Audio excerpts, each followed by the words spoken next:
after my career if I'm able to find a situation that's good for me, but I would love to coach afterwards. I got hurt in Italy. Ended up having to come back to the United States to have surgery and then do rehab there. And I had like 4 months where it was a big injury, so it was gonna take a long time. And afterwards, after I'm finished playing, I want to coach. And so I thought, well, I have 4 months to do nothing. I could play video games or I could coach. And so I was like, I can give up video games for a little bit. And I went and tried coaching. It was eye-opening, you know, it was a lot of work. It was much more than playing. You have to be there a lot more time. Like as a player, you show up, you play and go home. Coach, you come before the players, make the film, stay all practice, stay afterward. Like it's just a lot more time. And I loved it. I loved every second of it. I loved working with the guys, seeing things click in their brain. Like, oh, I can do this now. And to see them implement that in the game. I loved every aspect of it. And so I feel like my understanding of the basketball game grew as I had that opportunity to just spend so much time and watch film. For me, a coach is someone who has rules, sticks by them, but then is still able to communicate with the player if he's having a hard day. You set guidelines for someone, but then understanding that these people are still human. And so, I don't know, something may be going on at home, so they bring it to the court, but just being able to have an open line of communication, I think, is important to me.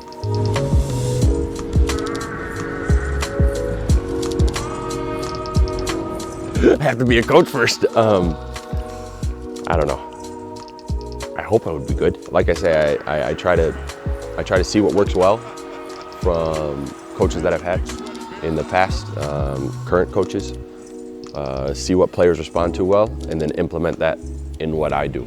We're all human, so emotions get involved. So sometimes as like a coach, I feel like you get pissed off too. Like you don't want to listen to what the kid has to say for the day, but being able to control that and communicate the message that you want to. Which if you're able to like give a clear, concise message of like a goal that you want the child, not child, but like the player to do, that's it right there. That's what makes you a good coach.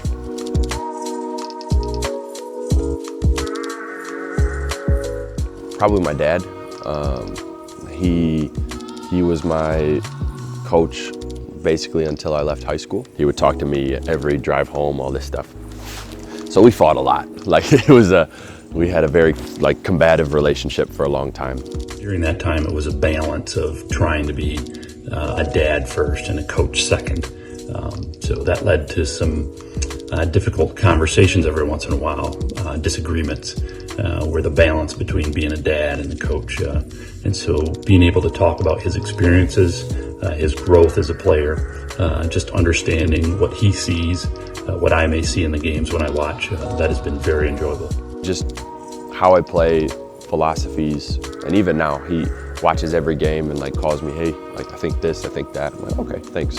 And I can choose whether I listen to him now, like I'm 28 now. I appreciate everything he's done.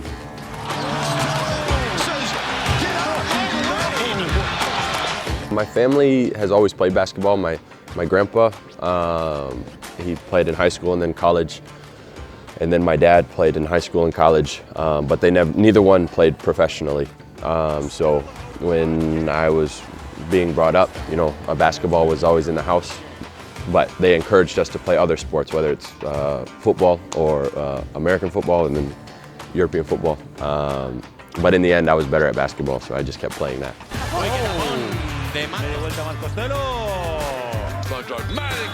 I think a good center must be willing to sacrifice. So like in the game of basketball, especially today's game of basketball, we don't have the ball in our hands. You know, we go set ball screens, we roll, we rebound. Not many plays are called for us. That's okay, but you have to mentally be okay with that. I feel like that's helped me just say, okay, I'm gonna be the best pick and roller, pick and popper on the team. Like that's gonna be my goal.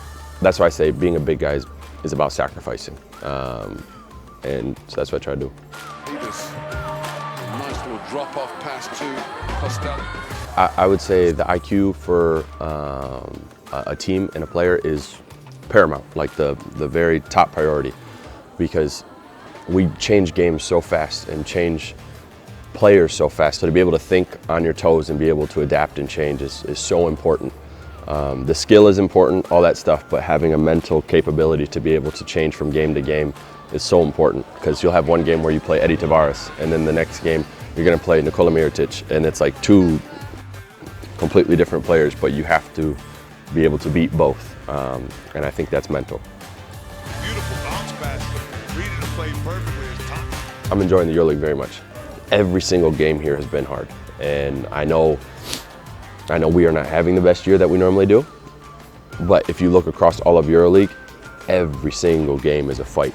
Every single game is a dogfight. I think that speaks to the quality of the league, of what the different teams are doing, and it just challenges you to be a better player every night. I think sometimes with this team, if we don't get certain shots, sometimes we come to the defensive side and are like, you know, and then we get beat or something, and somebody doesn't help somebody else, and it has a avalanche effect where it just goes downhill very fast. And that's something we're trying to talk about, where it's like, push through those moments where it is, we don't score 5 times in a row. We still have to play defense 5 times in a row to try to get an opportunity to score. I think we are starting to get it as a team. It's sad that it's in February now that we're finally starting to get it, but I was talking to Alec Peters about it today as we were coming downtown, and I think people will be surprised as we continue to move forward here. Because of whatever reason, somebody's hurt, COVID, whatever, we have not had the same team all year long. For continuity reasons, that makes it very difficult. Our lineups have changed all the time. It makes for a difficult situation, but I think with us being together now, it gives us a way to move forward.